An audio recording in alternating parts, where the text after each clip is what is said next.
It's always kind of fun when there's just like a few of you here. Hey, Nancy, how are you? Anne went flying by. I think she was here. Lucerne, Switzerland, Chicago, Germany. Oh, I just said I know nothing about German politics, so you're out of luck. Phoenix, Cleveland. I'm coming out to Ohio next week, I think. Lots of Chicago people here. Ohio, you're on the middle of the country. Is it like storming there or something?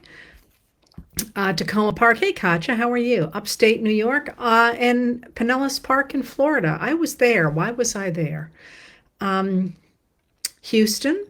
Lovely to see you all here today. In Fort Myers, Florida. Mary, you were here a few weeks ago when a friend of mine in Fort Myers had just passed, and I said hello to you then and was remembering him. Houston, Montana. I'm coming out to Montana as well. All right, well, hello, and welcome to September 3rd Politics Chat. Let's do some of the stuff that you have asked about.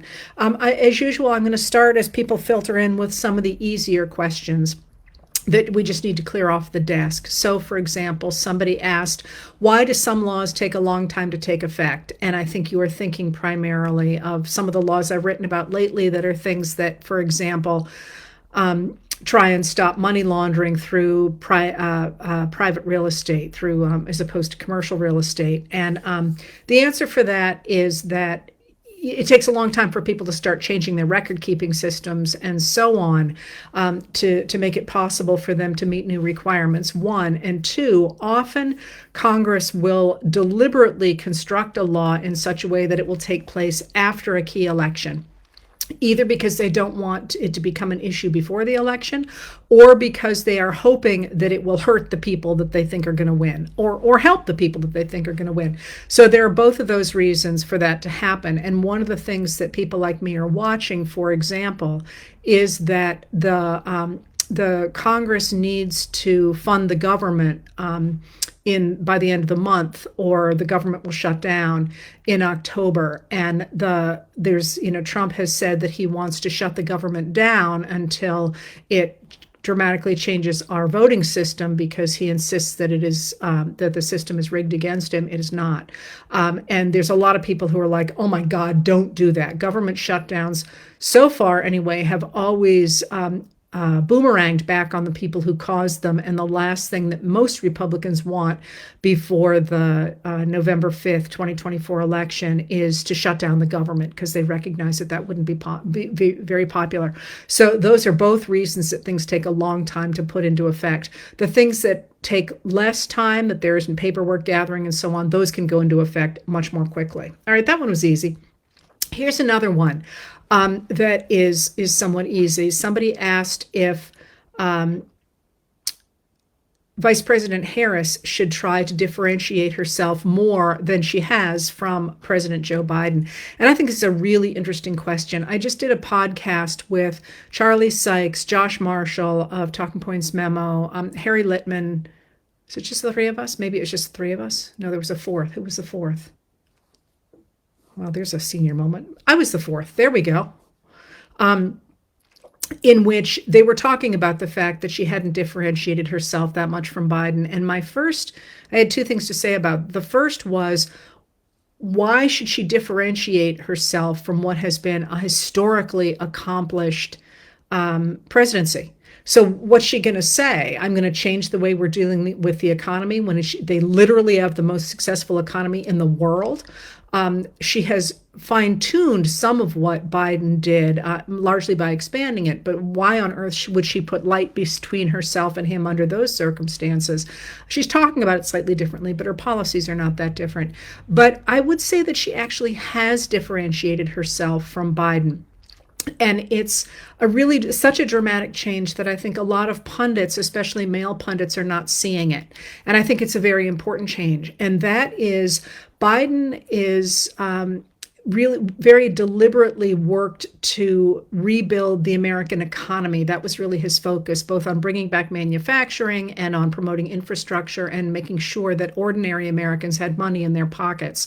And he did that with a very specific ideology. His idea came from a very old and proven system in the United States, and that is that if government regulates business and provides a basic social safety net, and promotes infrastructure and protects civil rights, that will put enough money in the hands of the majority that the economy will grow, that it will be good for everybody. That theory was overturned in 1981 by the Reagan Republicans, who said, no, no, no, no, the way you grow the economy is by putting the money at the very top, because people there will invest it more efficiently than the government ever could manage money as it's regulating and helping people who aren't surviving and so on. And that system, they said, would create such an efficient economy that the economic growth would explode and everybody would do incredibly well. And of course, after 40 years, we know that simply is not the case, that the economy never grew more largely with tax cuts and deregulation than it would have without them. And that what it did do is it moved about $50 trillion from the bottom 90% of Americans to the top 1%. So Biden very deliberately said, I'm going to go back to the old system, thank you very much. And it worked, right? So she hasn't really touched that. She hasn't made a lot of changes there. But what she has done, and I think this is huge, and it's funny because a lot of people are kind of dancing around it but not coming out and saying it, is that she has very deliberately shifted the focus of the United States government simply from economic relationships to the idea of protecting communities. And that's very different in two major ways than really anything we've seen before. One, it brings together the democratic reforms of people like Franklin Delano Roosevelt. And I'm not saying that there wasn't overlap in a lot of these places, but Franklin Delano Roosevelt, for example, who really ushered in the larger pieces of this economy that worked for everyday Americans, really focused on the economy. And Biden picked that up. But what that democratic idea has a counterpart among the Republicans. And it plays out in the 19th century in that the Democrats have throughout their history, and believe me, I'm not going to give you an entire history of the Democrats, because the 19th century Democrats are actually really quite complicated, although they're very interesting. And someday I'll write it all, but knock on wood. But the Democrats had always focused on economics. They'd always said that what the government should do is it should balance between the people who have stuff and the people who don't, because it's kind of a finite system. And if the rich get too much, the poor get too little, and vice versa. So they were always I always think of them as like a teeter-totter, or what you might call a seesaw, depending on where you're from. And in contrast to that focus, the Republicans, who picked up that kind of economic reform in the late 19th century, added to it this Midwestern reform idea that comes out of the Civil War and out of the Republican Party, that really focuses on protecting the sort of communal landscape, or the community landscape. And that really emphasized business regulation and education and, creating strong communities. And Harris has brought that together with Tim Walz, the governor of Minnesota. But I think she has also so she's brought those two things together. And she is also focusing on the community focus of Frances Perkins, who was the woman who really designed FDR's focus on the economy. And she did it very deliberately with a focus on the community. But in 1935, it was very hard to make that larger argument to a lawmaking body that was entirely male, right? So Harris has brought that back, but she also, in doing so, has really pushed aside the identity politics that have been a major part of the Democratic Party since about 1972. When the Democratic Party went through a number of reforms and recognized that if in fact it was going to represent the American people, it needed to broaden the number of people who were in, for example, the Democratic National Committee, and needed to broaden sort of voices in the party. And that very quickly, on the part of Republicans who were trying to destroy the Democrats, became, identity politics. And the Democrats have pretty deliberately under Harris said, we're not going to play that game. And you could see in the DNC very deliberately, in the Democratic National Convention very deliberately, I think, the recasting of people's biographies as community oriented, as sort of organic. And by that I mean, for example, that while none of the people speaking downplayed the racism or sexism that they had had to deal with in the past, they made it part of a larger story of progress and accomplishment and community. And you saw that in all of the speeches. Everybody called out their friends and their parents and their step parents and their families by love, their families by as opposed to families by blood. And by doing that, it has really defanged the Republican Party. So if you watch Dana Bash's interview on CNN with Vice President Harris, she said, "What do you say about Donald Trump saying you only turned black?" And that was virtually a quote that he had given to in an interview with the National Association of Black Journalists, and he said, "You did it for political reasons." And she said, "Oh, that's old, tired news. Next question." And by basically saying, "I'm not going to play that game. I'm going to go to this concept, this community concept," that's a huge change. And I think it's one of the reasons that the Trump campaign doesn't know what to do, because Trump's only stock in trade is nastiness and hatred and dividing people. And Harris and Walz are saying, "No, we're not going to play that game. We're not dividing people. That's not what America's about." Really, really interesting change. And one of the things you didn't ask about, but I'll throw in right here, is that the Trump campaign, there was an article today, I want to say in Politico, although I could be wrong. I'll almost certainly write about it tonight, that talked about how Trump's handlers are begging him to talk about issues that voters care about. And he has decided he's going to double down on the nastiness. He's going to continue to attack Harris, continue to attack Walz and Biden, and just throw as much nastiness at them as he possibly can, with the idea that since he isn't capable of picking up any more supporters, he'll at least try and destroy hers. And it's going to be interesting to see if those blows land. She is really trying to say that's old news. We're not going to play that game. And that's again, rhetorically and psychologically an enormously powerful position, because it gives the person who's doing all the punching nothing to punch against. And one of the things I've said here before, and that I think matters in this context, is to remember that the opposite of love is not hatred. Those reinforce each other. The opposite of love is indifference. And so if she's like, "Old news, we're not going to talk about that," he's got nothing, So I think that's the long answer to whether or not Harris should differentiate herself more from Biden. Now, another quick question: why has DeJoy not been removed from the head of the U.S. Postal Service? And the answer to that is only the Postal Board can remove him. And the Postal Board, and Trump stacked the Postal Board, and the Postal Board is divided between Democrats and Republicans, and it's just taken a long time to replace Trump's appointees with ones who are more reasonable. All right, so is that all the easy questions? Yeah, I think that is the easy questions. All right. Oh, no, one more easy question. And that is, you asked about the reports that Trump has been doing his rallies in sundown towns. And there was a wonderful account of that, a wonderful person who looked into that. And just to be clear, a sundown town is an expression meaning the idea was that it was a town where Black Americans should not be when the sun went down. That is, if you had business to conduct there during daylight, do it and get out before the sun went down. So they were famous as being racist towns, and people took a look at the places where Trump has appeared. And I'm actually not going to say the names of those places, because in at least one of them, the people who live there have worked really, really hard to erase their history, and not in a bad way, to deal with their history. And they were like, when Trump held a rally, they're like, "Really? Like, we've spent this much time trying to heal these differences, and you're just going to come pour gasoline on the fire again." So, more power to the people in those towns who are trying to make it right.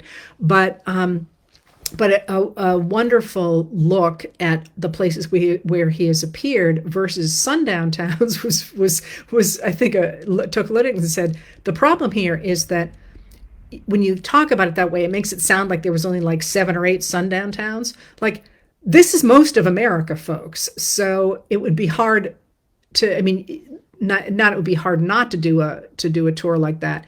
There's so many towns that were sundown towns that it's easier to find the ones that weren't sundown towns, if you will. So, there's no doubt in my mind he's trying to whip up his racist supporters. But there's certainly he gave a major speech in Waco, Texas. I mean, he certainly is deliberately pushing the buttons, but I don't think they're going to all that trouble to hit sundown towns, because you can reach for the racist history of any town and any area in the United States pretty easily. So I think that's maybe it's an interesting way to look at it. But I liked that framing of let's make a list of the towns that weren't sundown towns, and there are a few, but easier to hit a sundown town than not in the United States. All right. Depending on how you define sundown towns, by the way. But anyway, all right. So if those are the easy questions, let me get into a much broader question and one that you really didn't ask. And I will. Actually, I'm seeing one more easy question. I'll take. Somebody asked, why was the filibuster imposed and how we get rid of it? Once again, remember, all the filibuster is senators keep talking. It was never imposed because neither the House nor the Senate had any rule to make people stop talking. The House recognized in the early 19th century that it had so many people in it, they had to have a rule to make people shut up. The Senate never did that. And that was, it was accepted in the Senate because the Senate was kind of an old boys club. And the understanding was that much of the dealing and stuff was done in back rooms. And, so it was okay to have rules like that. It just didn't really come up, except largely during civil rights issues, primarily in 1957, when Strom Thurmond of South Carolina launched what still is, I believe, the longest filibuster in history to stop the passage of the Civil Rights Act of 1957. But it really gets weaponized after Senator Mitch McConnell, a Republican of Kentucky, becomes the Senate Minority Leader in 2007 and determines that he wants to make sure that the Democrats can accomplish absolutely nothing once they elect Barack Obama, because he wants to make sure that the Democrats get turned out of office and the Republicans get put back in. So the weaponization of the filibuster becomes enormously powerful because the Republicans don't want to do anything. They don't want to accomplish anything. They want to stop the government from doing anything, so they are able to weaponize it in a way that nobody previously was able to, because they actually wanted to accomplish stuff, even if it wasn't exactly what they might want. They wanted to compromise and create laws. So now there's murmurings about getting rid of the filibuster. You need to remember that it is possible to do what is called the nuclear option. It's a term I hate because it makes it sound like it's crazy and unprecedented, and it's really not. It is possible to get rid of the filibuster for certain kinds of laws or for laws altogether. And the thing about the filibuster is that until 2007, it was not an unreasonable piece of the way the Senate operated, because it enabled people to really stand against something they really hated. In those days, they had to speak. Now they can just say they're going to filibuster. But it also was this part of this Republican moment where they were going to shut everything down. So in the Civil War, for example, when you'd think that everybody would have been using this filibuster, they just didn't. This is what I study is Congress, really. And, people didn't, they passed bills by 51 votes all the time. It was just the way it was done, or whatever the ratio would have been in those days. So, all right. So that was the last easy question. So I think a lot of things are going to change going forward. And that's a good transition to what I wanted to talk about today. And that is, I want to start from a place where nobody asked a question. And that's that when you think about the US government, I want to emphasize that the lawmakers that we put in office are just people. They are just like normal people. It's just that they want to go into politics. And so, I've met a lot of lawmakers at this point at every level, and they're just normal people, right? Some of them don't like seafood, and some of them walk with a limp, and some of them are hilariously funny. And, they're literally just people. If you didn't know who they were, you could be in a room with them and not know they were lawmakers, right? And I say that and I emphasize that because when you elect lawmakers, it's not like they magically become something bigger or greater than we are. They are people who learn how to do stuff. And I will say, I guess maybe I shouldn't use names here, although I think you can probably figure this out. There is one senator who you never see without all of his briefing books. That dude works all the time on his briefing books. There are other people you see who never seem to even show up, right?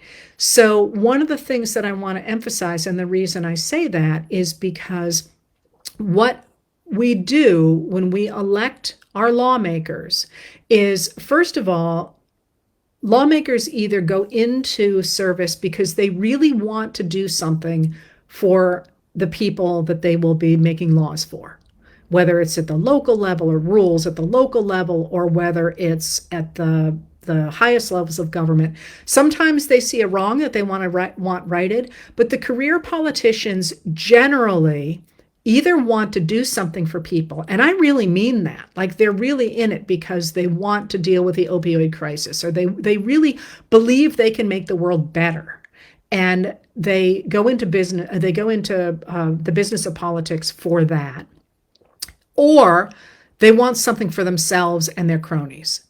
And you can't always tell the difference, but that's why we have elections. You elect them and you say, okay, this person seems to be doing something only for herself. This person seems to be trying to do stuff that's right for everybody. And that doesn't mean, by the way, that they won't make mistakes, especially if they're new at the game, because sometimes they say the wrong thing or do the wrong thing, and it's hard not to carry a grudge. I know that there's no longer a young politician, but one who made a really bad move early on that rubbed me the wrong way, and I still wince every time I see that person. They will make mistakes. They won't always get it right. But one of the things to really judge is, are they doing the best they can for the most people, or are they doing this for themselves? So when you see certain politicians who appear to be acting only for themselves, that's a sign that they're not going to do stuff for you, and that you not individually for you, but for the majority of people, and that they shouldn't be returned to office. All right, so, but then there's a bigger question here, and that is, how does our democracy work in such a way that a lawmaker can do something for a lot of people? And the answer to that comes back to us.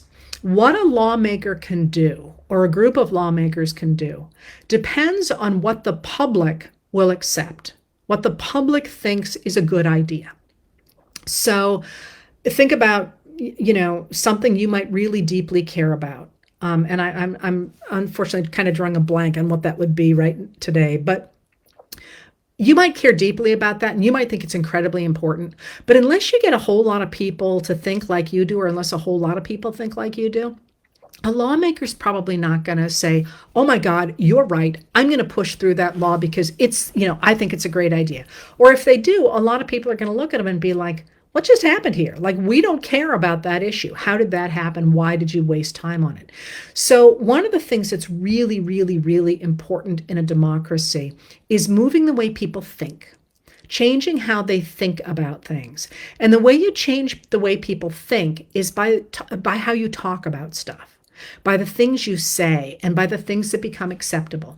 Now, one of the things that has really jumped out at me in this cycle, although it is absolutely not new, it gets its roots in the 1950s, is that the Republicans, and this really is a Republican thing, are just lying.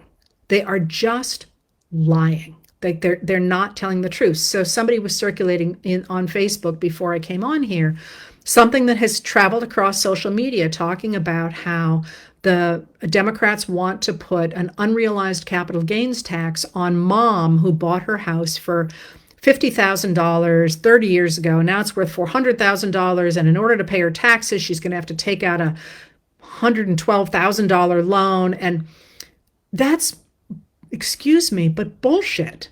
That's not what the proposal says.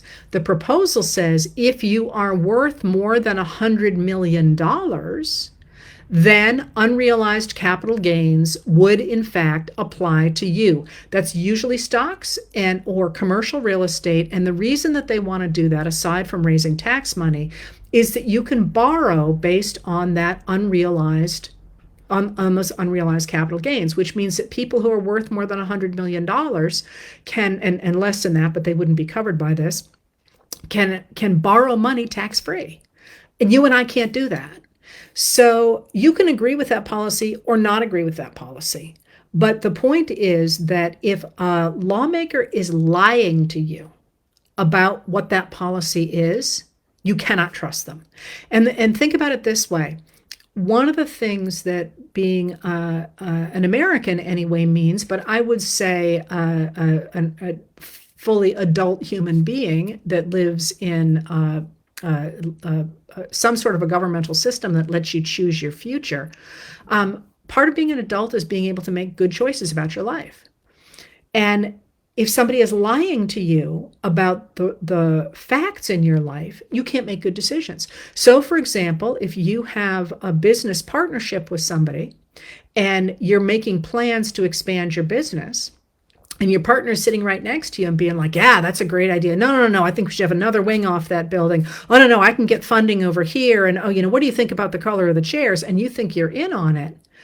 But what you don't know is your partner is actually skimming off all the profits and starting a new company with somebody else. You're making bad decisions because the information you have is incorrect. And we have a lot of attempts in our society to put guardrails around the information on which we make our decisions. But we don't have those guardrails in politics. The only guardrails in politics are us. We're the ones who are supposed to call out people who say things like, ooh, mom's going to have to take out $112,000 loan to pay her taxes. Well, if mom is worth more than $100 million, first of all, you're probably not worried about some meme on Facebook. But second of all, that's a really different thing than was shared in that post that was going around. So the thing that I think we're looking at in 2024 is this weird moment where the Republicans recognize, and these are, again, I always try and emphasize this, these are not traditional Republicans. The Republican Party has a long, and it was used to be called a grand history, and that's not an illegitimate adjective. The Republican Party has its own ideology, and an ideology in many ways, which is what Tim Walz has brought to the Democratic Party in 2024. But it has its own grand ideology about protecting the right of every individual to have equal access to resources, including education, and to be able to contribute to society and have the fruits of their own labor.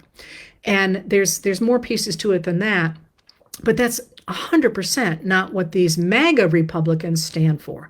They're something altogether different. So when I talk about the Republicans in the context I'm using today, I'm using the word they use, but they are currently no relation to the traditional Republican Party, the party that we've known for more than 100 years. They're something very new and very different. So if you are a Republican here today who's like the old Republican, welcome aboard. MAGA Republicans are something entirely different. So the MAGA Republicans in this election are flat out lying because they recognize that what they stand for in this moment is really unpopular. And I'll tell you more about that in a minute. And so to get people to support them, they're lying about what they stand for. They're insisting, for example, that they will protect IVF, in vitro fertilization, although they have voted against it in Congress. And although their own platform calls for getting rid of it, I'll explain that too in a minute if you want me to. And they're lying about what the Democrats are going to do. And this is a moment to think of two things. One, which group of politicians honestly seems to be trying to do what's best for the most people? and which seems to be just grabbing power for their own ends. And that's one way to go into the question of 2024. Another question to go forward, though, is how do we shift? And by we, that meant generic. I didn't necessarily mean the group here, but how do you shift what voters are willing to accept? That is, what if you really care about some issue, and I'll tell you, if I could be Empress of the universe and focusing on the United States, and I could only do one thing, what I would do is I would bring back old-fashioned progressive taxation, at least to the level of the Kennedy administration, maybe the Eisenhower administration, Eisenhower being a Republican, of course, because everybody who talks about how great the 1950s were tends to forget that great 1950s was funded in large part both by paying off the deficit, by paying off the debt, and having Eisenhower actually balance the budget. He was the last Republican to do that, but also by investing in society in a pretty major way. But how do I get, you say that to most people and they're like, what? You want to bring back tax rates, so, with an upper bracket of 90%? And the question then is, how do you move that? How do you say to people, yeah, here's why I think this is a good idea. And the answer is that I would not start with, yeah, I want to bring back the Eisenhower tax rates, because that's a huge leap, even if we've been there before. I would start with, I don't want the Republicans to extend the Trump tax cuts for the wealthy and corporations into the future the way that they did in Trump's presidency, because that has so dramatically exploded the deficit and the debt. And so think about the ways in which, in not just in this election, but going forward, because it's not going to be over after the election, that you, for whatever you care about, can shift that conversation to a direction that you really care about. Because at the end of the day, that's what's going to change the country. That's what's going to change what the lawmakers do. So that then becomes a segue into the next question that somebody asked. What on earth are we going to do about the Supreme Court? What can be done about the Supreme Court? And the answer to that is, first of all, if Trump is reelected in 2024, the Supreme Court, without a doubt, is going to enforce Project 2025 and Christian nationalism. And the Democrats will not do that. They will indeed go back to the idea of justices who try and uphold settled law. That's that doctrine that you're not supposed to rock the boat too much, that all of the radical right justices said they would honor when they were in their confirmation hearings, but then promptly have been madly throwing out settled law and putting their own extremist laws in place. So that's the first thing. Second thing, of course, at least two of the justices are in their 70s and probably will step down in the next 4 years. Those will be replaced. And also, crucially, the Supreme Court has done a number of things that most Americans really dislike, feel very strongly about. Once again, you move that window, those will not be acceptable. And, I wrote just today about a law that you may not know about. A Supreme Court decision you may not know about from 1927 called Buck versus Bell. Buck versus Bell was a Supreme Court decision upholding the right of a state in the United States to involuntarily sterilize people within it. That doctors thought were what they called feeble-minded. It's almost always enforced against women of color and Black women. And that law has been never explicitly been repealed, but it has gradually, first it was in 1942, another decision really cut back on it, and then gradually it was phased out, although it was not phased out entirely, the principles of it, although there's a little bit of wiggle room of how it happened, until the 1970s. The 1970s. So popular opinion and what people are willing to tolerate really does matter in a democracy. All right, so somebody asked if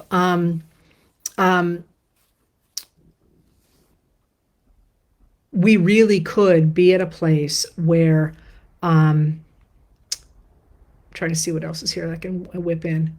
Um, if we really are at a place where we could lose democracy? And the answer is, I'm incredibly sorry to say, yes. And I say that, first of all, with the back knowledge that the United States has lost democracy before in the American South from about 1874 to about 1965, that the American South was a one-party state. And even though they held elections, it was always clear that the white supremacist Democrats were going to win.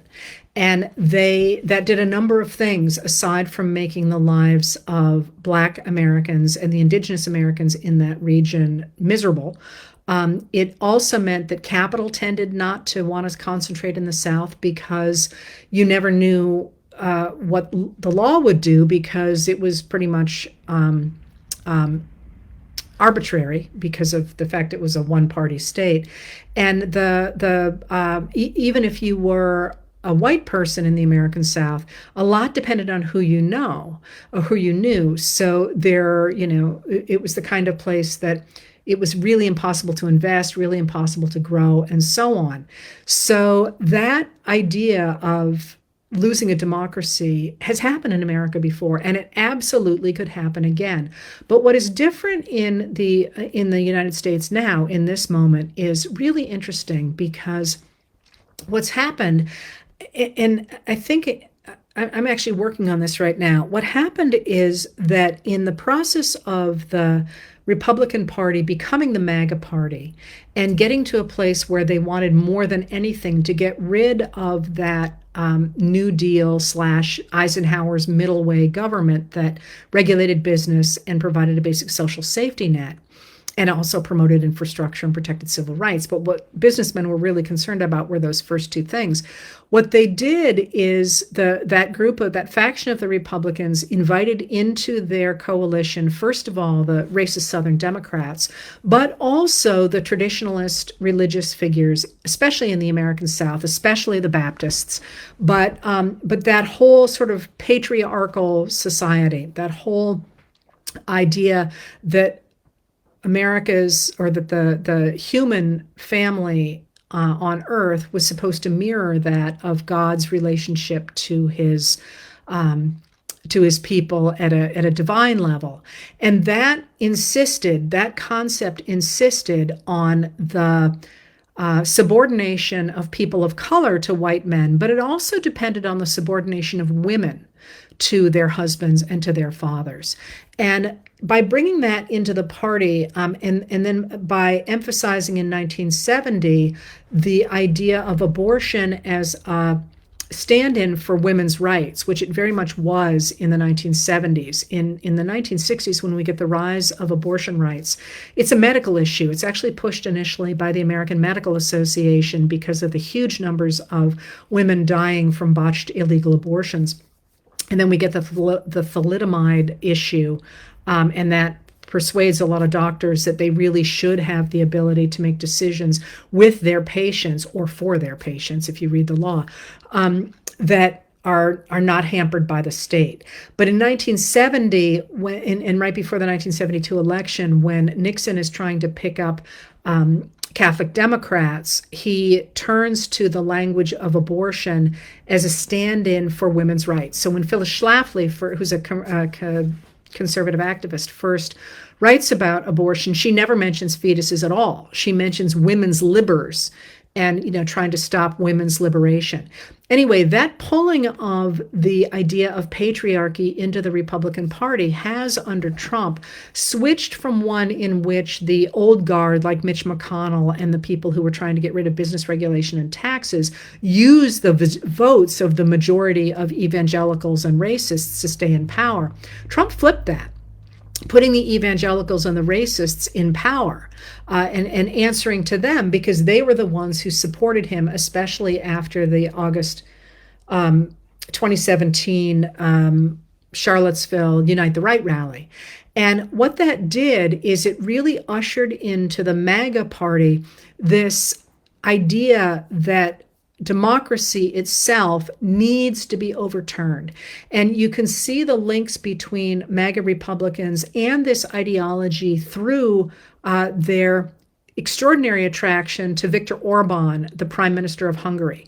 And Orban had, his first term in office, he was sort of a generic somebody in a democracy, a generic leader in a democracy.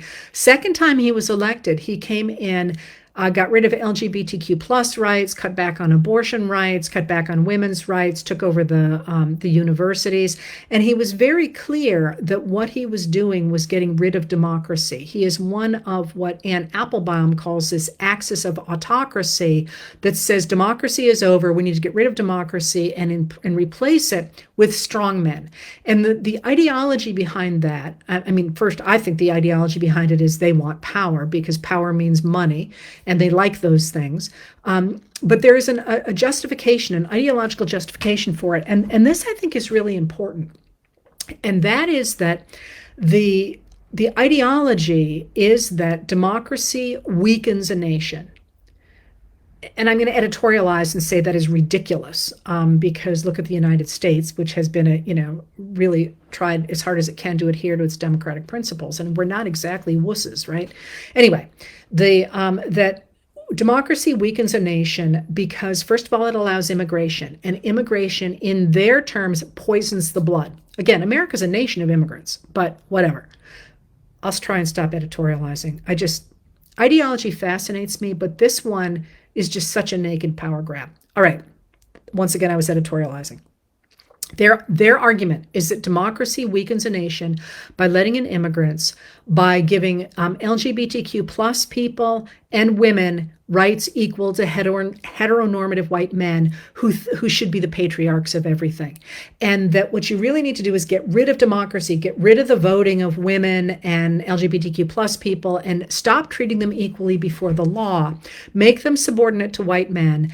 And once you have done that, then you will be able to return your country to morality.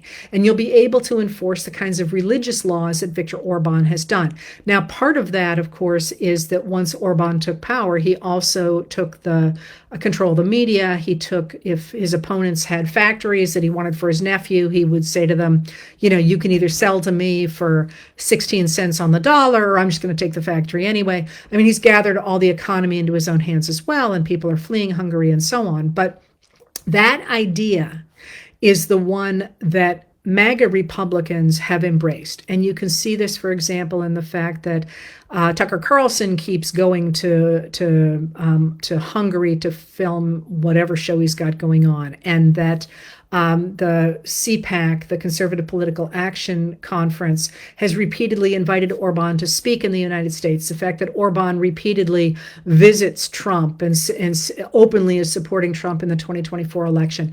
Their argument is that this is the way, under a strongman like Trump, to bring Christian nationalism, or what they call illiberal or Christian democracy, to the United States, and to get rid of the democracy that they maintain is weakening society.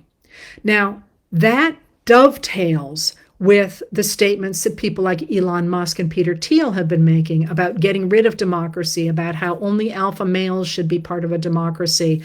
And Musk has been retweeted somebody who had a different reason for why women and non-alpha males, I don't know what that would be, should not participate in society.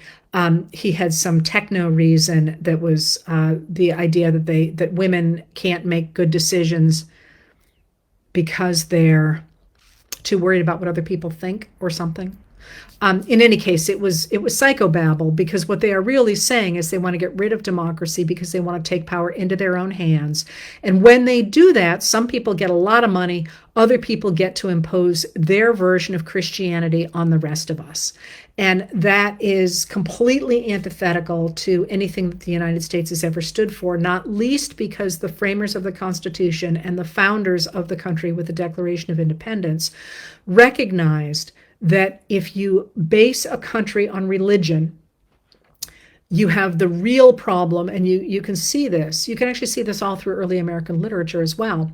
The real problem of the fact that if God is speaking to me directly, about what I should do, he might be speaking entirely differently to you.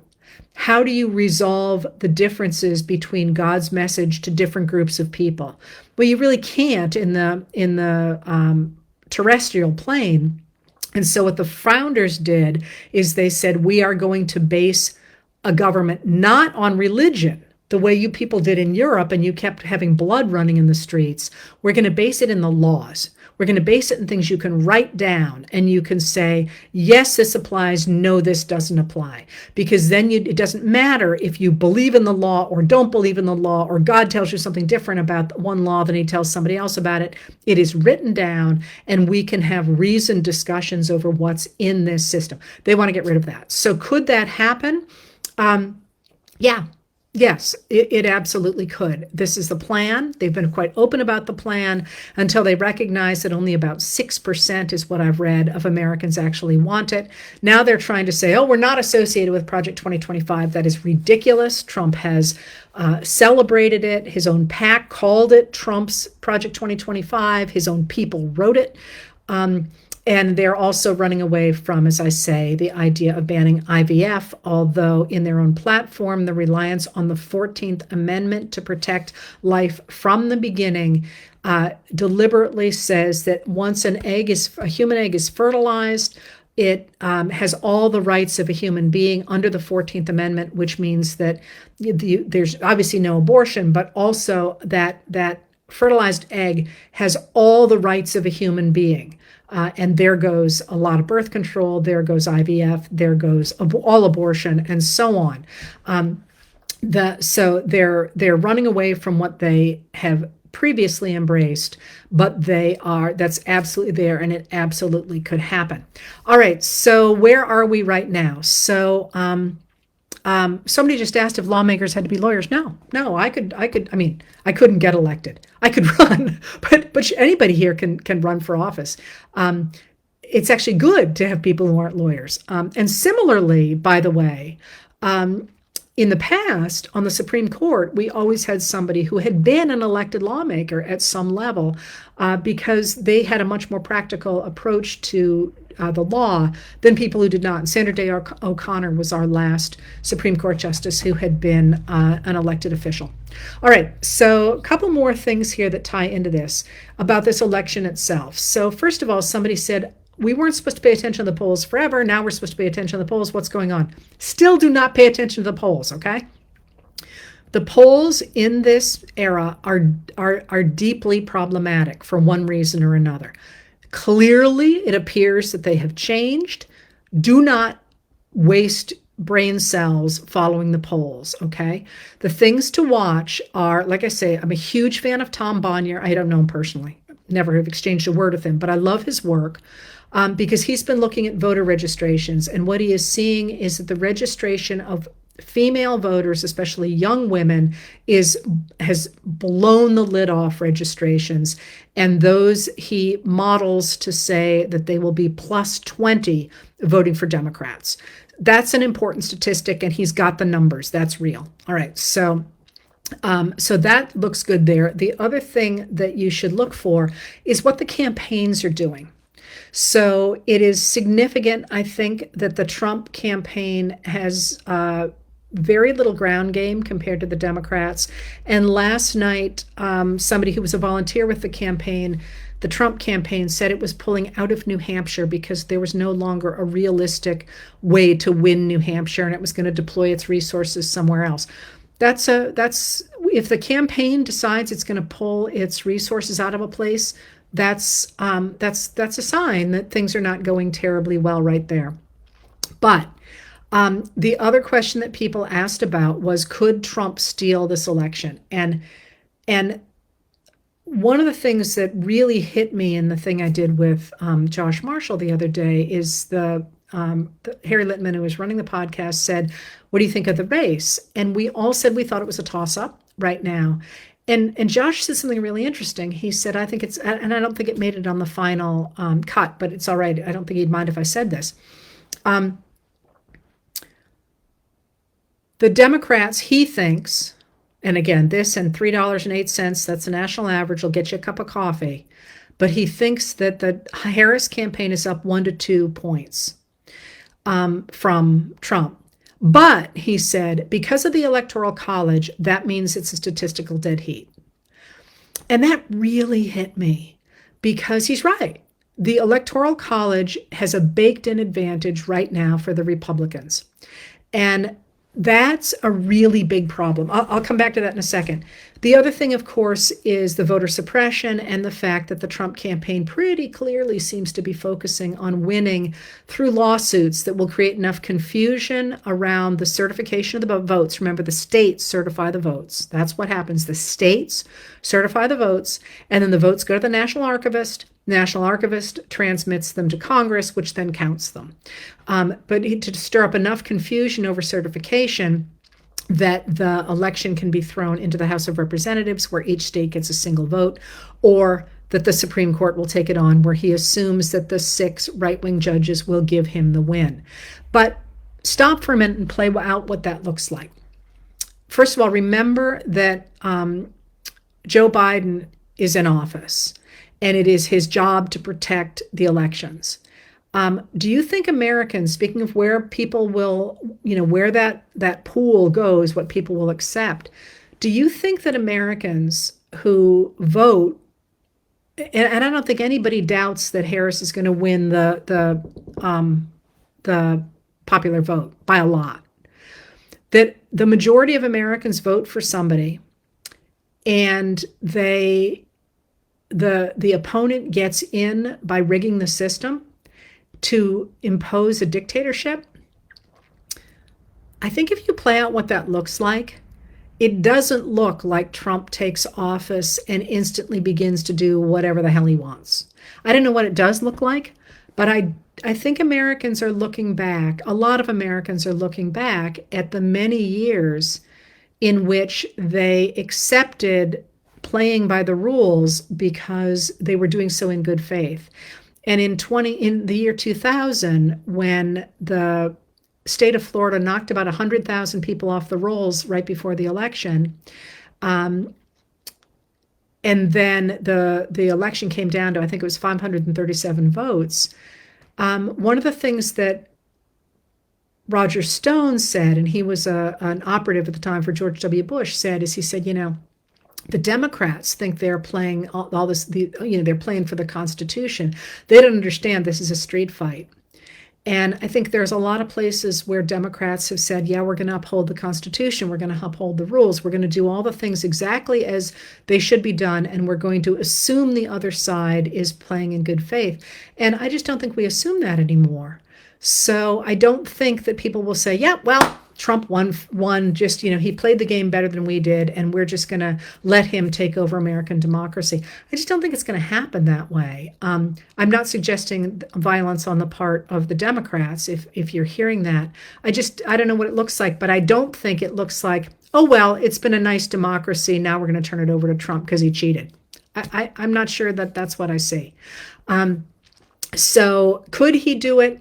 Yes. Is it a foregone conclusion? A gazillion times no. And that brings me to the larger question that everybody asks, and that is, what do we do? And the answer is not just focusing on Harris, Walz, and Trump, but certainly on them as well. All the races in all the states, up and down the ballot, must be Democratic votes in this election. Not in the future, by the way. You know that I'm a huge believer in a strong, at least two-party system.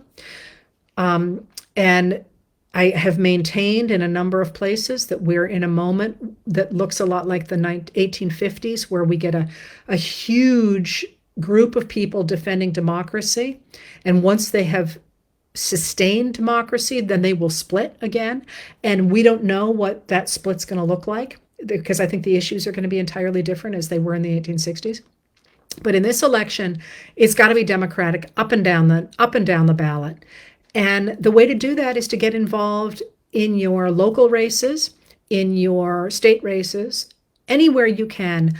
But I know a lot of people who are listening to me here Oh, and certainly pushing back on disinformation and reprinting the thing that somebody posted about how this is a lie, this will only apply if you're worth more than $100 million. That was actually very effective, I thought. Combating disinformation. And I will say, I know a lot of people here are not necessarily comfortable dealing with people on a face-to-face basis and don't want to get involved in that way. That's okay. There are ways like the card campaign my friend has going on here, but Liberal Rocks or any of the number of ways that people are quietly getting involved. But I would also go a step beyond that and remember that the way that Trump and the MAGA Republicans are trying to take control is by convincing everybody that we live in a hellscape, that everybody's horrible to each other, that you should be miserable all the time, and they're the only ones who can save you, and so on. And one of the things that is most powerful about the Harris Walz campaign is it's happy. It says, we're Americans, we can do this. And by the way, Joe Biden had put a lot of groundwork into this, but just participating in your community in a positive way. If that's all you can do, that's no small thing. Tending your garden, helping, returning the carts at the grocery store, making people feel good about being Americans and like they want to move forward together, is actually a really effective political thing to do right now. It's also a good thing to do anyway. But in this moment, it's all systems go, pedal to the metal on the gas, not second guessing this, not thinking, oh, I'm not entirely sure I believe that this specific policy. This is the moment to say we're throwing behind us those people who are trying to overturn our democracy and are lining up behind a man who is clearly mentally deteriorating. Somebody asked, why is the media not talking about that? MSNBC did today call it out. I've called it out in a couple of places now, and at least one other person has done so with a big platform. This is not somebody that we want to turn the government over to, especially considering that the second person in line is J.D. Vance, who is a Christian nationalist who wants to get rid of democracy and replace it with his weird, women should be having children and, get rid of the something cat ladies, miserable cat ladies. I forget what the adjective was. This is not the moment to say, I care about the Republican Party, so I'm going to stick with Trump, because this isn't the Republican Party. And you can see this with John McCain's son, Jack McCain, just announced he has left the John McCain's son has just announced he's left the Republican Party and become a Democrat because he can't follow Trump after what happened. He's been flirting with it for a while, but he can't after what happened at the Arlington National Cemetery. And in a way, that what happened at the Arlington National Cemetery really just encapsulated how Trump doesn't get what this country is about, and can't get it, and can't even get the normal human emotions of, you don't give a thumbs up at a cemetery, but even beyond that, they knew they were breaking a federal law. I mean, it's a federal law that you don't do that, and he apparently just doesn't think the law applies to him. So in this moment, we got, it's about 2 months. And if you're like me, you are tired. But now's not the time. I said at the beginning of the summer, it's okay, take some time off. It's no longer time to take time off. Get involved in any way you can, but have a good time with it. This is not just about an election. This is about creating an exciting new country. And if you don't feel like you can get involved now, I promise you the job's not going to be done on September 8th or 9th or whenever it is when we finally know the results of the election. So try and have some joy in it for yourself and for all of us. And it's, it's quite a time to be alive, isn't it? Anyway, I think that's it for today. It looks like I was exactly an hour. So thank you for being here, and I think, see you next week. I'm back on the road next week, so I will let you know how that plays out. All right. Thank you for being here.